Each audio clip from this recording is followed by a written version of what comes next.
আপনাদের বাড়ি হলো কোথায়? লালমোহন কোন জায়গা? আপনাদেরকে কয় টাকা করে দিছে? কয় টাকা করে দিয়া পাঠাইছে? জামাত চলবো না, আওয়ামী লীগের জামাতে দেশে চলে না। আপনার বাড়ি, আপনার স্বামীর বাড়ি, স্বামীর নাম এটা বলতে হবে। আপনার আওয়ামী লীগ কিনা আমরা এটা আগে বুঝতে চাই না, সেটা না আপনার আওয়ামী লীগ কিনা আমরা এটা বুঝতে চাই। জামাত জামাত করেন, এটা কোনো সমস্যা নাই, ঠিক আছে, আল্লাহ রাসূলের পথে চলেন, কিন্তু মন্দিরে যায় পূজা করা এটা এটা ওনারা আওয়ামী লীগ করে, শাওনের মহিলা লীগ করে এখন জামাতের প্রচার চালাচ্ছেন।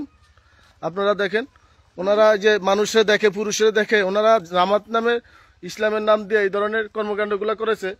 আপনারা এতে কি জামাত হিসাবে নেবেন না ইসলাম ধর্মীয় বা ইসলাম দলের কোনো কিছু হিসাবে আমরা নিতে পারি না? দেখেন, আর দেশের জন্য যে যুদ্ধ করছে, যে যুদ্ধের প্রথম পাকিস্তানের সাথে ওরা হাতাত করে আমাদের দেশকে অরাজকতা সৃষ্টি করেছে।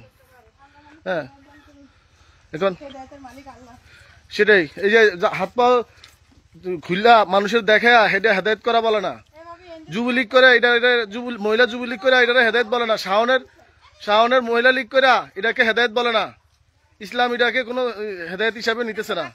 মানুষের মানে যে গুনার ভিতর ফেলাইতেছে একটা পুরুষ, ওনাদের তাকাইলে তো গুনাহ হয়, ওনারও তো গুনাহ হয়, এটা বলি ইসলাম। ইসলাম নাকি এরকম বলছে? এই ধরনের প্রচারে 1 নম্বর ওয়ার্ডে হবে না।